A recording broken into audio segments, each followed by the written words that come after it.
Wanda Hamidah kini bisa bernafas lega karena ia akhirnya bisa kembali ke Indonesia dengan selamat. Seperti diketahui, beberapa waktu lalu Wanda Hamidah ikut berpartisipasi melaksanakan misi kemanusiaan Global Sumut Flotilla. Sejak bulan lalu, Wanda Hamidah meninggalkan Indonesia untuk ambil bagian dalam pelayaran menembus blokade Israel di jalur Gaza. Ia tergabung dalam misi Global Sumut Flotilla, membawa semangat kemanusiaan dan solidaritas internasional untuk membantu rakyat Palestina. Namun, perjalanan tersebut tidak berjalan mulus. Misi kemanusiaan yang diusung bersama tim Global Sumut Flotilla menghadapi berbagai tantangan dan hambatan selama pelayaran. Setelah sebulan meninggalkan Indonesia, kini Wanda Hamidah akhirnya pulang ke tanah air.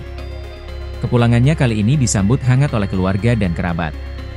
Akun Aqsa Working Group pun membagikan momen ketika menyambut kepulangan Wanda Hamidah.